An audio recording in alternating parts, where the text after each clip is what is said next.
Thank you, Jill. So hi, everybody. I'm Michael Munson with Forge, and we are excited tonight to have Dr. Andy Petrel coming from the Medical College of Wisconsin to talk about sex in the age of COVID and talking a little bit about PrEP as well. So we have a really fun hour ahead of us where folks can ask some questions in the middle and at the end, as well as absorb some really cool information that we don't hear about oftentimes in conjunction with trans folks. So let me take care of a little bit of our housekeeping. I want to make sure that we thank our funder, who is the Advancing a Healthier Wisconsin Endowment through the Medical College of Wisconsin. We have been in a small grant in terms of our time period for around 6 months. And we've been, had the really wonderful privilege of offering several programs a week. Some of them are educational, some of them are support, and we really welcome all of you here to kind of be in this kind of hybrid space of information and support. The other bits of housekeeping that I'd like to make sure that folks know about is that we have an ASL interpreter, which hopefully all of you can see if you are looking at a screen. And we also have cart captioning, so live real-time captioning. If you'd like to access the captioning, you can click on the closed caption button, usually at the bottom of your screen, and you can select either to see it at the bottom below the slides, or you can select transcript, which will come at the right side of your screen. Okay, Cool. Great. So just yell if something is not working. I'm Andy Petrel. I am a physician at the Medical College of Wisconsin and the medical director of the Inclusion Health Clinic at Frederick and MCW. And so in brainstorming for topics that we thought people would be interested in, we realized we hadn't talked much about sex in the current era, and we thought it would be nice to combine a discussion of PrEP and COVID-19 all around kind of a current day sex and sexual activity discussion.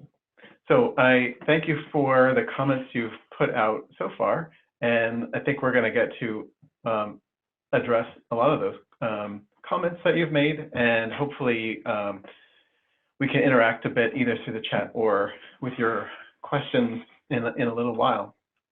So I'm going to start out first in the first kind of half of this, talking about PrEP to make sure that everybody understands it to the level that they want to understand it. And then after that, we will move on and talk more specifically about COVID. And then you can see that these are both topics that I think are somewhat intertwined when thinking about how to make sex a healthier thing for all of us. So just for a brief bit of background, as far as like HIV, sometimes HIV, I don't know, doesn't get as much attention as it used to.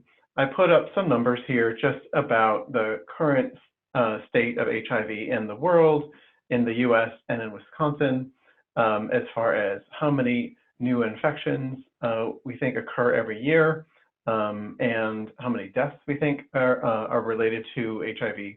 And so you can see that there's this is still an active concern. So quickly moving over to talk about PrEP. So PrEP is kind of an idea. Sometimes people refer to PrEP as like the actual pill. We'll get to that in a second, but PrEP is basically the idea of taking a medication before a person gets exposed to HIV, which can then prevent them from actually being infected with HIV if they come in contact it, either through sex or actually also through sharing of needles when injecting drugs or perhaps other substances. So right now, what we know is that our current PrEP, which is available, there are two drug regimens that are available to use for PrEP that are approved. As we'll talk about in a little bit, really they don't have equal levels of proof in all populations, especially in certain populations. We'll get to that in a second. The idea here is if a person is regularly taking medication that prevents HIV and then they have sex with a person who may have HIV, that if the HIV gets physically kind of transmitted to them, that the being on PrEP will prevent them from having HIV establish itself in them, and so they will not develop an ongoing infection. And in infectious disease, we have another situation that is somewhat similar to that, which is when we offer people prophylaxis for malaria prior to them going on a trip where they may encounter the malaria organism in certain parts of the world. So there's precedent for that. That's been happening for decades. So that is the overall idea around PrEP. And I think there's probably a lot of people in the group who understand that already, so I might move on, but I'd be glad to take questions. If you have a question about a specific slide, you can definitely pop it into the chat box so we don't miss it. Currently, there are two options, as I mentioned. They are both oral pills that can be used to prevent HIV. In the future, there will probably be additional options, including perhaps some injectable medications, which are now in the process of being studied for HIV prevention. Both of the currently available pills have two different anti-HIV medications inside of one pill. PrEP as an idea is relatively new. The first medication that was approved for PrEP, called Truvada, was actually approved in 2012, so it's not so new anymore. But when people ask me like, oh, is this kind of a new thing? How much do we know about the long-term effects of being on this medication? I like to remind them that at least Truvada has been around for more than 15, close to 20 years in the use of treating people who are living with HIV as part of a larger treatment regimen. So we do know a lot about Truvada at this point in time. Overall, another concern is side effects, and I can state generally that the rate of side effects is actually quite low. We're talking about under 1% of people who take either of these medications have a medically significant side effect from them. So overall, these are pretty easy to do, one pill once a day, and really safe amongst all the drugs that we prescribe. So then another important question is, well, how well does this actually work? And I put up a slide here. It's a little bit busy. And what we know, and the conclusion of the slide is that if people take PrEP regularly, it works really well. We know of only 4 cases in the entire world where a patient was taking PrEP regularly and got infected with HIV. And there are probably 400,000 to 500,000 people taking PrEP in the world. So that is quite a good success rate. We also know from the studies that I have up on this graph here that if people are prescribed PrEP but they don't take it, it doesn't work. So, I mean, that's not a big jump. If you don't take a preventive medication, it's probably not going to prevent the thing that you want it to prevent. But we do know that helps us understand that, of course, when we prescribe a medication, people don't always take it. So our job is to make sure that people understand how it works, make sure that they understand that taking it regularly is important, and that they really are actually interested in doing it. So I'm going to move on from here. And so the question comes up, well, who should be on PrEP? And it's probably really a lot of people. It's estimated that probably 1.5 million people in the US should be, not should, but could benefit from being on PrEP. And there currently are probably maybe 10 to 20% of that number of people, maybe a couple 100,000 people currently on PrEP. That number kind of isn't always nailed down, but it's certainly nowhere near the number of people who could benefit from it. So here are some examples of people who could benefit from being on PrEP. So people who have more than one sex partner who are having penile or penile anal sex, any person who may have partners who have HIV, people who conduct commercial sex work could benefit from being on PrEP, and people who inject drugs could also be good candidates for being on PrEP.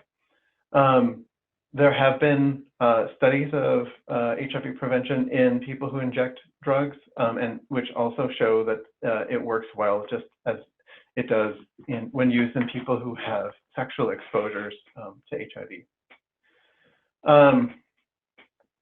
So how important is this to the trans population? So what we know so far is that oftentimes our data is not good enough in regard to counting trans people in epidemiology.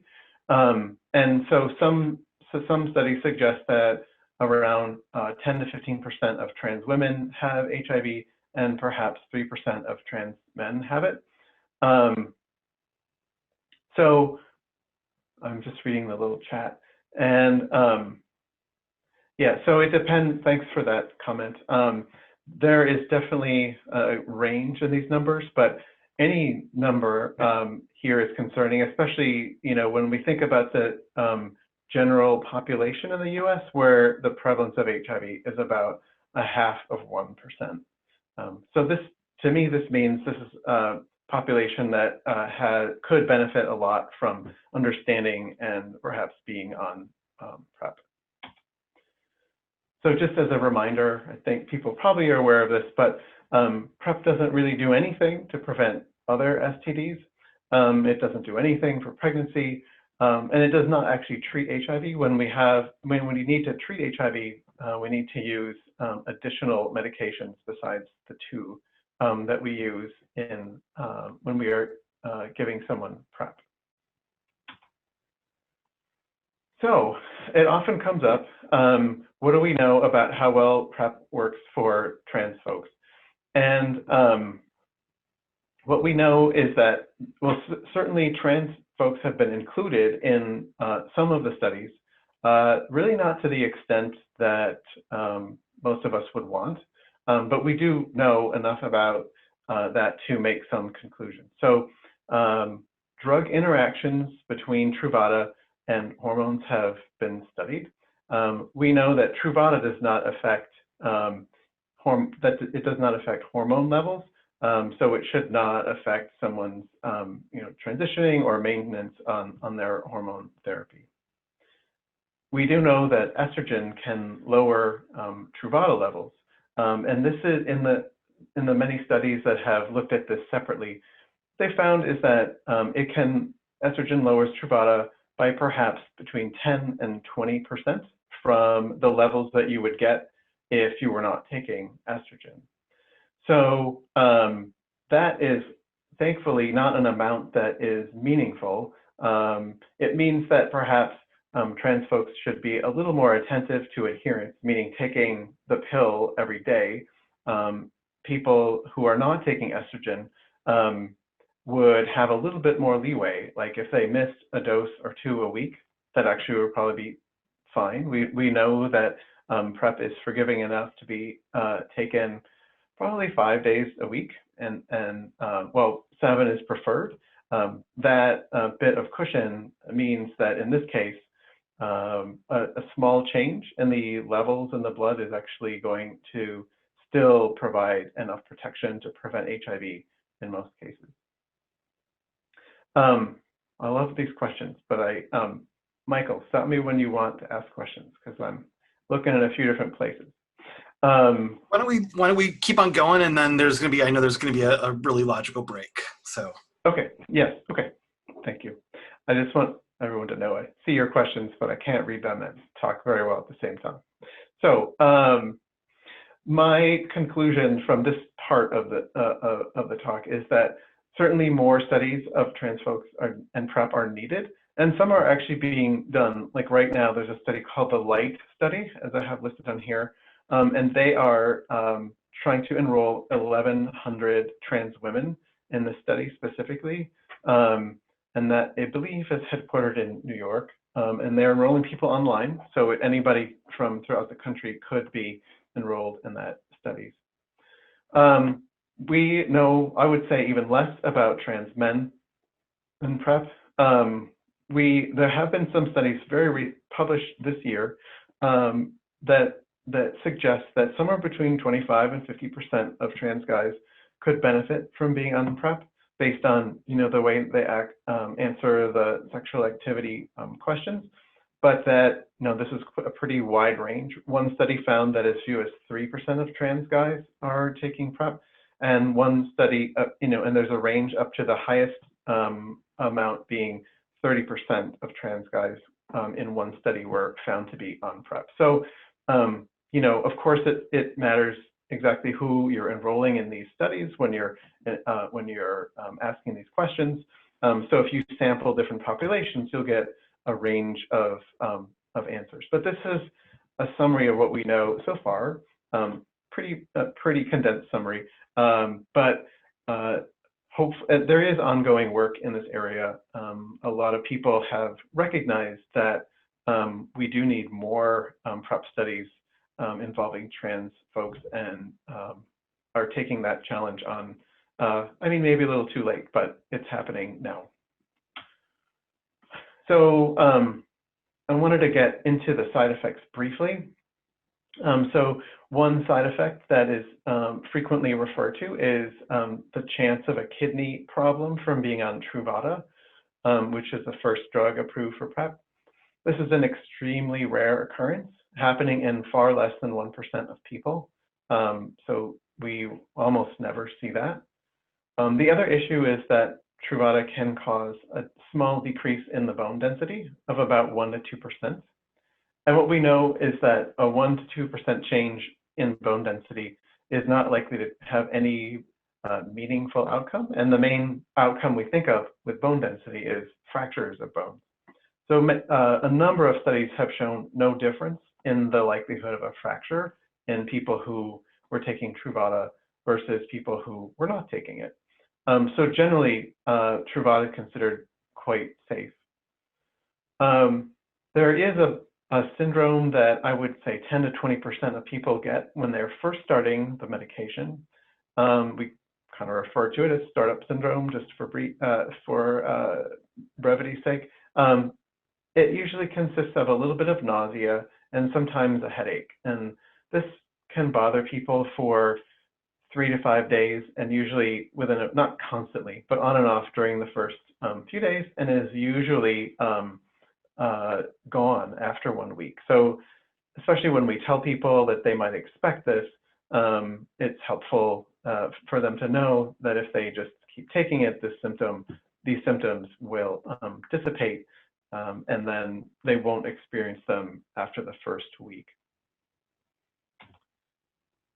Just briefly, what is it like what is the process of getting and being on PrEP like? So there's usually a visit, an office visit with a healthcare provider prior to starting PrEP. And at that visit, we usually talk about the person's sexual activity to see if indeed PrEP is going to be helpful to them. We test people for HIV and then sexually transmitted infections during that visit. And usually everything checks out fine, and we prescribe PrEP. We help people deal with the insurance issues.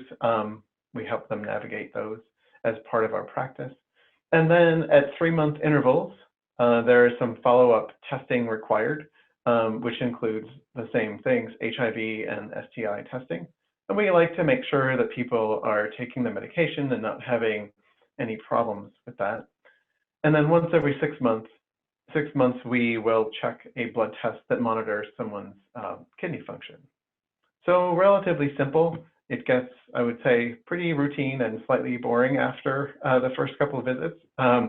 So frankly, I just see people every 6 months and ask them to stop by the lab and get their testing every 3 months, but don't require a visit every quarter. So of course, there are barriers to people getting on PrEP. That's partially why not enough people are on it. So finding a prescriber for PrEP is not necessarily easy. We routinely hear that when people ask their primary care provider, that their primary care provider doesn't really they don't know a lot about PrEP, or they're not comfortable prescribing it. So one remedy, if you don't want to come and see us, or you don't know anybody in town who prescribe it, is to look on a website called PrEP Finder, and that's where a lot of people who prescribe PrEP have contributed the names of their medical practices, and you can look there to find somebody who can prescribe it. Cost is often a perceived barrier, but rarely an actual barrier, at least for the medication part of it. There are multiple ways to get the cost of medication covered for people who want to be on PrEP. There was, and there still is, I would say, a decreasing amount of stigma from being on PrEP, definitely much less than when it first came out. So I'm not sure that that's much of a deterrent anymore, but I think it still does exist for some people. So, great, there's a whole bunch of questions. So, Michael, help me out. And, Yeah, you've been looking at them a little bit longer than I have. So. Exactly, and there's 6 questions that I've noticed so far, and people can continue to add them if they'd like. So question number 1 is, are there studies about intersex folks and PrEP? I know of no studies that have specifically enrolled intersex people. So I will gladly follow up on that. But in every study I've ever read about PrEP, I don't think that was specifically called out in any of the studies. That was a quick but unsatisfying answer, but that's the way it is a lot of times, right, with small populations. Question 2, if the stat was correct that 11% of trans men who are having sex with cis men are HIV positive, can you share what the percentage is of cis men who are having sex with cis men? Yeah, so I can give you a range, and this is it varies pretty widely based on race. So I can, off the top of my head, I can give you numbers for like Milwaukee, which for some reason are in my head, and these are similar numbers for Wisconsin. They're a little different, but in Milwaukee, it's estimated that about 10 to 14% of cisgender men have sex with cisgender men have HIV, and among Black cisgender men who have sex with cisgender men, that estimate is somewhere around 30 to 35%. So also unsatisfying answer. Well, it's a difficult answer to hear, but yes. But it's an interesting comparison to know about. Third question is, does estrogen affect Descovy the same way as it does Truvada? Great. So you'll notice I did not spend a lot of time talking about Descovy, and the reason is that there were not any trans folks in the studies of Descovy so far, so I cannot answer the question. So more to come on that. The good part, I guess, is that, well, it's not good, but the reassuring part is that the number of people who actually need to be on Descovy instead of Truvada is actually quite small. There's a lot more, I think, talk about it being superior to Truvada and that more people should be on it than the actual number who really need to be on it.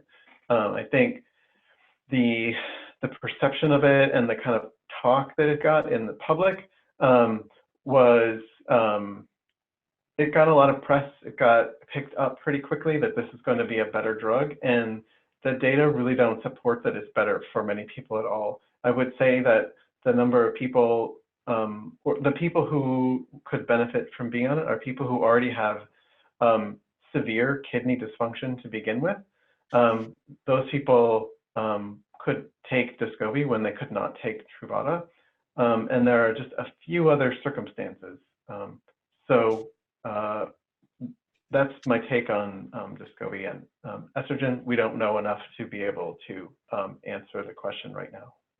When I say we, I don't mean like me, because I didn't design the studies, but so the world doesn't know enough about this yet. Got it. Cool. Not cool about that we don't know enough, but that is again the way a lot of things are. Question 4 that was in the chat is can trans males take PrEP? Is there a preferred drug? Yes, trans men can take PrEP. There's no reason so what we know about interactions between testosterone and Truvada, or well, we don't know specifically about Descovy, but is that there isn't an interaction, so there would be no reason not to take it. And this is a question I'm going to add to this. So in terms of trans men taking PrEP, you and I have had discussions about this, about if people are having sex that's not penile anal sex, if people are having front hole sex or vaginal sex or sex with a newly constructed vagina, are those forms of sex as equally protected by these drugs as? Sure. So that's a good question. And well, first let's talk about it. So I was waiting to answer that with the next question, and I'll put them together. How about that? The one that was, how long do you have to be on Truvada before it's effective? So what we know about that is that it doesn't take long for the levels of the drug to build up in the tissue around the anus. So if a person is having anal sex, then it's a matter of a few days. We like to say 5 to 7, but it's probably shorter than that before it's effective. For a native vagina, we know that it takes somewhere around 2 weeks before we're comfortable. Some people would say 3 weeks before we're really comfortable with that. So we would advise a person who has a native vagina to wait that long before having sex after starting Truvada. And what we don't know is about neovagina. We don't really have an answer for that question because of not having enough people in the study. So, so that's my take on that. Did I answer all the questions that you just asked, Michael? There's one more question that was in the chat. So I think you've answered the number 4, number 6. Number 5 was, are there side effects that are the same for Descovy as there are with Truvada? Are they similar in terms of side effects? Oh, thank you. So the issue of the kidney, the very small risk of kidney problems, and also the bone density issue is not present with Descovy as it is with Truvada. However, there's some of the studies show that there could be small increases in cholesterol and small increases in body weight in the group that was assigned to be on the Descovy versus the Truvada. So that's kind of a negative in the Descovy column, which is another reason I don't tend to use it unless there's a specific reason why Truvada is not a good idea. Excellent. So there's a little bit of discussion in the chat, which kind of stands on its own. And then there's a follow-up question about Descovy. So this person is saying, I'm on it because Truvada was causing liver enzyme and kidney issues. Can you get into Descovy studies if you're already on it? Okay. So a lot of the time, I don't know of a currently enrolling study that a person could get on. So it will be more like an individual conversation with your provider about putting together what they know about you and what we know about what's in the studies like what's already been published, to think about whether this is a good idea. So that would, I think, be a little bit of an individual decision. And then there's a question, oops, sorry, it just moved on me. that someone is seeing ads, I'm presuming on TV, because I've seen a couple of them too, for Descovy, saying that it hasn't been extensively tested on people that are assigned female at birth. Is that likely to change in the near future? So I don't know of any currently enrolling study that is doing that.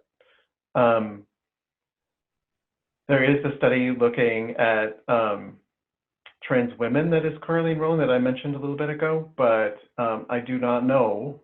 The studies that I mentioned that involved trans men or people assigned female at birth were more about their interest in PrEP, their risk or the risk of acquiring HIV slash the potential benefit from being on PrEP, but actually studying involving that group in the studies of taking the drug and studying how well it works, I don't believe is currently underway. If someone was assigned female at birth and was only having anal or oral sex and not having, like you said, native vaginal sex, would they qualify for the studies that are being conducted on men? I don't think I'm not doing any of the studies currently that are enrolling new people, so I do not know the answer to that question. I mean, certainly, but another way to respond to that is that, I mean, if a person was going to only have anal and oral sex really doesn't matter at all because it doesn't transmit HIV. But if a person were going to only only have anal sex, then, you know, we could apply what we know about the other studies to that person, because we know enough already about the way the drugs accumulate in the perirectal tissue, and we know enough, at least about Truvada interaction with hormones, to say that it should work fine for people having anal sex. Okay, that's cool. So basically a person of any gender, if they're having anal sex, PrEP would work equally as well. Yes, that's a nice way to summarize it. Just trying to make sure that we've got all the genders wrapped up into that. Yes. Another question that I'm seeing is, are there studies currently being done to study if COVID-19 is also STI, sexually transmitted infection? Oh wow! So this is a hint that we should move on to the second part of the talk. I'm going to say no. That I don't know of any of. So what we know, what's happening currently with COVID-19 is that there is a continually evolving understanding of how it is transmitted. I'm going to go out on a limb and saying that sexual transmission is likely to be rare at best, and we'll talk about why that is in a minute here. Right. I think that is I think those are all the questions that I've seen come in. And again, there's some interesting comments that folks can also read in the chat. Would you like to move on to talking about COVID and how folks can be sexual and hook up if they would like to? Yes, let's do that. And then of course at the end we can talk about anything else that comes up. So first, let's review, and this is a pretty short section with a lot of ideas, and I'm hopeful that the group is going to have even more ideas than the ones that I compiled and added myself, because, you know, people are creative, so we'll see how we do. But just a quick review of COVID transmission. So the most common route of transmission is through inhaling respiratory droplets of another person. And of course, you've heard about washing your hands. It's possible to transmit COVID through contact with surfaces, but this is thought to be a much less common way of transmitting it than inhalation. And as some of you obviously have read, coronavirus has been identified in the semen and in the stool of people who have had COVID infection. But we have no proof yet that it's actually transmitted at all through either of these means. I'm not sure if we're going to get that kind of proof, because that would be, you know, an interesting study to do, but probably wouldn't get that many volunteers. So this is going to rely on what we would call epidemiologic data, meaning we just keep studying people and how we think it gets transmitted between people based on what they tell us. So I actually don't know if this question will be well answered or not, based on the fact that most of the time when people are having sex, they are close enough to, inhale the other person's respiratory droplets, which is, by far the most likely way to pass it anyway. It's an interesting question though, and we'll get to some ideas about what to do with that information on the next slide. So first, everyone has heard this enough already. So based on what we know, the general strategies for reducing COVID transmission are to keep people apart from each other, the whole 6 feet thing, or just staying home generally, to wear masks, and when you're out in a public space to maintain the space, which I guess is slightly different than staying home, which I gave them 2 lines for that. Okay, here are some ideas about how to make sex safer during this kind of time in history. So some of these are kind of translations of other things that people do in other situations, right? So lots of people have formed like COVID pods or circles where they will socialize with a small number of people because we all need to socialize, and they won't socialize in larger groups. And so you could apply that same concept to sex. So having sex only within the group of people that you already socialize with or who live in your house is one way to reduce the risk of coming into contact with COVID during sex, or just generally limiting the number of sex partners that a person has outside of their household. Obviously, the more people that you encounter, the more the chance are that you could encounter somebody who has COVID. The other thing to do is to talk to somebody ahead of time. Sometimes these things are not easy to talk about in the heat of the moment, but if it's possible to talk about whether someone has had symptoms, whether they have had any known contact with somebody who has COVID, and then, if the answer is yes or maybe, thinking about deferring having sex with them until a later time, if that's possible.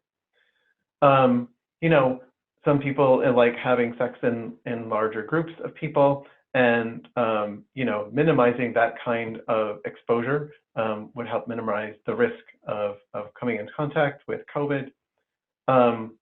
Having sex in the outdoors would minimize the risk. We know that transmission is probably a lot less in the open air outside than it is inside, but I added the when safe and legal. So obviously, there's lots of places to have sex outside that would not be too safe or legal. But if you happen to know of one that is, that would be a potential strategy you could use to reduce COVID transmission. Wearing a mask is another idea. And, if the mask is fun enough, maybe that will make it more enjoyable. I would say, of course, kissing is an activity that would carry a very high risk of transmitting COVID if one of the 2 or more people had it in the group of people that are engaging with each other.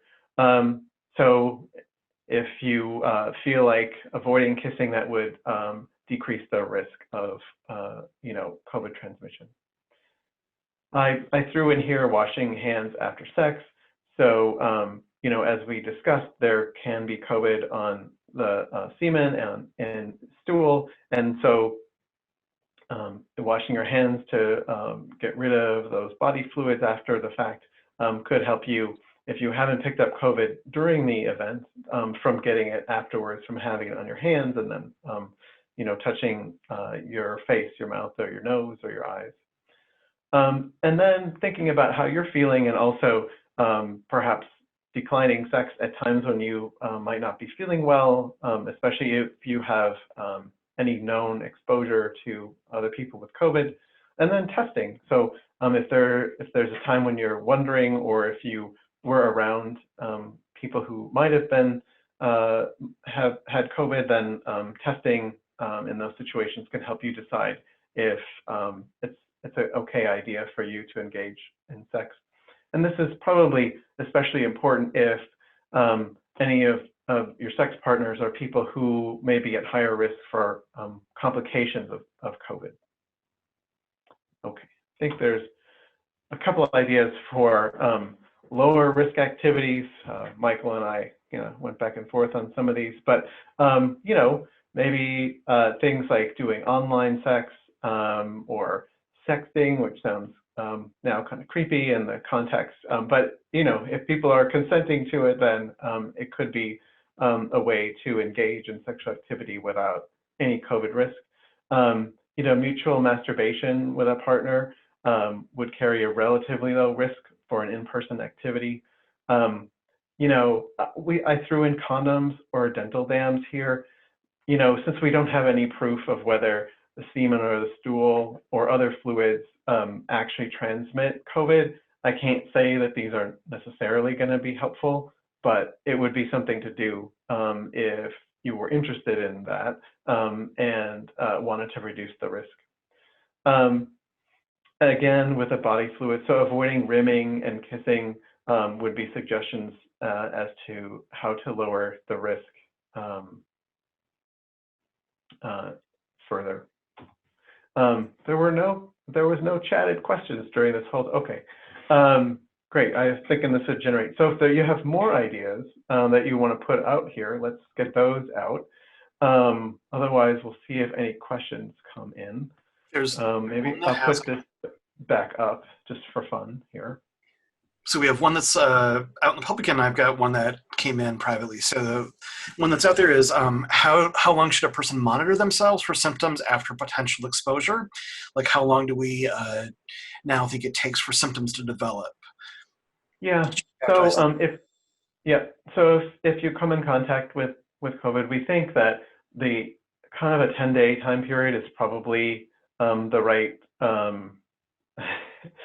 time to avoid further contact with more people. The symptoms can develop during that time, or some people don't even really have symptoms they recognize. So especially if you are exposed to a known case of COVID, like a 10-day time period would be appropriate to isolate yourself. Cool.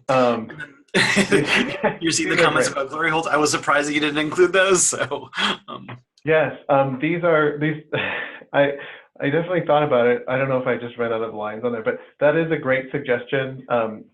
Glory holes or other types of barriers. Thanks for throwing those up there. That would be actually a great way to avoid kind of the respiratory exposure. So I fully support this suggestion. And the question is, where are there any that are relatively safe, relatively legal? People who are crafty may find a way to, make their own. Build them. Yeah. Exactly. So. I did have a question that came in privately, and people can continue to ask questions. So the question is that sex is a really basic need for many of us. Some folks don't have regular or already established sex partners.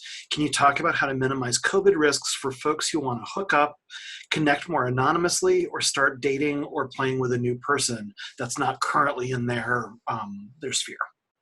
Sure. And that's definitely why I think we framed this whole talk in that way, knowing that having sex is a normal part of life and a need to be fulfilled. So that's why I termed this all in context of reducing COVID risk while having sex and not like avoiding sex, which is not practical for many among us or most among us. So I think as far as finding a new partner, that may be a good time to negotiate. Like if the question kind of implies meeting people online, I think that's kind of a great time to ask some of these questions, like if the person lives with somebody or not, if they have been out in public, or if they have a job where they're exposed to the public a lot, if they themselves have had any symptoms. And I mean, like, you'll have to decide how much of this questioning there is how much do you balance your own health and how much do you want to reduce your risk of COVID versus, ruining the kind of atmosphere that may be developing when you're seeking out new partners. So I think asking the person about their history and then talking about the kind of sex that you and the person want to engage in, and keeping some of the things that we discussed in mind in the activities that you could do that may minimize the risk of transmission. Sometimes those are easier things to negotiate ahead of time when you're still kind of in the negotiating phase of finding partners. So there's an interesting comment here, and Kayla, if you can stick the couple links in there, that'd be good. So the comment is around the New York State's info on sex and COVID. So Caleb, who's one of our staff members, created 2 infographics, and one of them is kind of pulling from that New York State's guidelines. So Caleb will post those in the chat.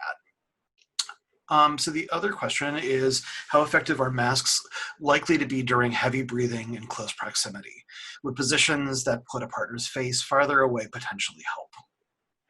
Yeah, so I think masks are likely to reduce the risk. I mean, if they're worn the whole time, I think that there is probably some benefit. Obviously, most activities where you're going to have sex, no matter what, you're going to be in pretty close proximity, but keeping, faces and noses apart is a way to reduce the risk while engaging in sex. So I think that that's,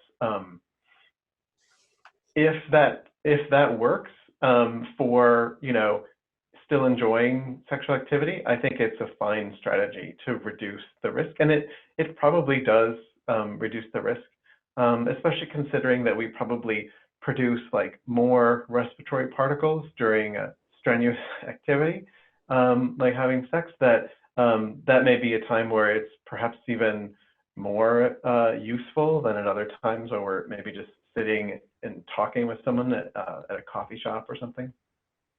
That's great.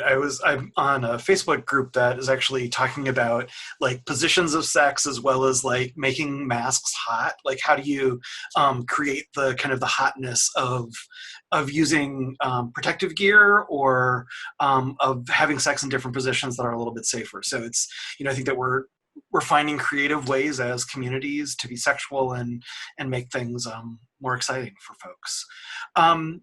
I'm going to there's a question in the chat that is asking about recommendations for meeting partners, and I would love to just, let that be in the chat if folks have ideas for that.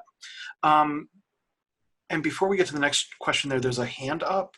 Caleb, can you unmute the person with a hand up, please? Because Caleb knows everything and I don't, so.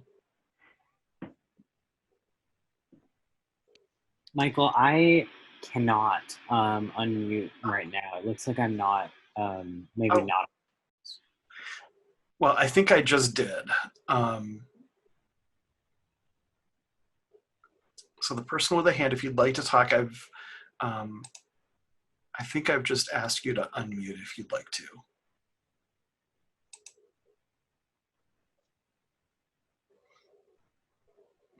Okay, maybe I haven't. I'm going to promote Caleb, and maybe Caleb will figure this out. So we'll come back to you in just a second. Can we go back to the chat until Caleb can figure this out? So the next question is, you mentioned getting tested. What's the best way to access a reliable test, thinking about false positives and negative rates with nose swab tests? Well, this is a good question. So the types of tests available include the swabs, right, which is looking for COVID virus DNA directly, and then there's the blood antibody test. So what we want to think about first is that the nasal swab and throat swab tests are going to tell you kind of what you want to know as far as engaging in sexual activity. It's telling you if you have the virus in your nose or throat right now, and that would be the most useful information. As far as getting a reliable test, so these tests are not bad. They may have false positive and negative rates in the like 10% range, some maybe 20. Some of it depends on how close you are to like the peak of your illness. Some of it depends on the technique of the person shoving the swab up your nose. But I guess it's the best thing that we have. And so, you know, it depends on your tolerance for risk, I guess, to getting COVID. So if a person is very risk averse, then, you know, or if they could suffer significant medical side effects from being, or complications from getting COVID, then it might be advisable to sit it out longer or have sex with a person who is more isolated generally from the community at large, versus somebody who it may not be in a category who would be likely to suffer from side effects that are significant if they get COVID. That wasn't a great answer, but it's kind of the best we can do at this point in history here. And it's a newly evolving thing, so hopefully we will find out some of those answers in the next weeks and months and however long. So the person with a hand up, Caleb does believe that you're able to unmute yourself if you'd like to ask verbally.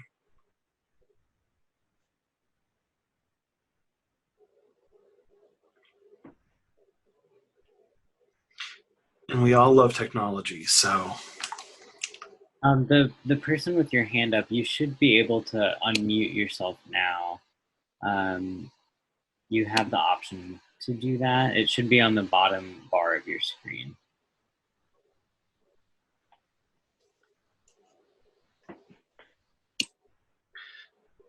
And if that doesn't work, maybe typing it in the chat would be another alternative. Sure. There's a repeat question, which maybe I didn't answer specifically enough. So the question about whether there are any studies being done to see if COVID can be transmitted through sex. I actually don't think that there are. At least it may not be well known. If that's happening, I haven't seen anything about that. And I think it'll be a tough thing to study based on how people usually have sex. So meaning that they're in close contact. So we would have to be, the study would probably have to involve very specific activities during the study, or perhaps even exposure to some body fluids. And I'm not sure that that's happening anywhere right now, but it could be. Somebody could be studying that, but I'm not aware of that. And it looks like there's one other question about if somebody's already had COVID-19, do they have greater immunity and less of a risk factor during having sex with somebody? Yes. So what we know so far is that it looks like people who have had COVID generally have protective immunity for at least, as far as we can see, several to many months. And so that person, once they were out of, I would say at least 2 weeks after they themselves had the symptoms, are likely to be immune from recontracting COVID. We're still learning a lot about that. But from the studies that were actually just published in the last week or so, suggest that there is immunity in the short term, at least, right? We don't know the long term. That would involve whether the virus evolves over time so that it could evade our immune responses to the first infection. And within each person, like how vigorous of a antibody response they developed and how long it would last. But that was the really long answer. But it looks like the short answer is in the short term after infection, a person is likely immune to it. That is excellent. I'm aware of our time, and I want to be really respectful of folks that are here and may have another engagement at 7 Central. So I would love to wrap up. If folks have additional questions, Caleb, could you put, I'm sorry, and I'm not meaning to ask Caleb to do all my work, but could you put my email address in the chat so that if folks have additional questions, I will get them to Dr. Petrol and we can circle back with you about those things. I really want to thank you, Dr. Petrol, for being here and for giving us a really good kind of primer, but also some really interesting things to think about and a lot of unknowns that we hopefully will find out more about as we move through our strange and difficult time. But I appreciate the boldness of your answers. So. Yeah, it's tough when there aren't always definitive answers, but yeah, it was great to be here with you, Michael, and I appreciate all of the comments and questions and ideas. Yeah, I do too. And so thank you everybody for being here and spending part of your summer evening with us. Really great questions. And I think this is a really great dialogue to have. And I hope that we might have another similar dialogue in the future that will go even farther. So thank you everybody. Thanks to our ASL folks. There is an evaluation that will pop up as soon as we close out the session today. So we really would appreciate it if you would take a moment to give us your feedback, because we care about your feedback. Thanks everybody for being here. Have a good night, everybody. Good night. Good night, Jill. Good night, Derek. Well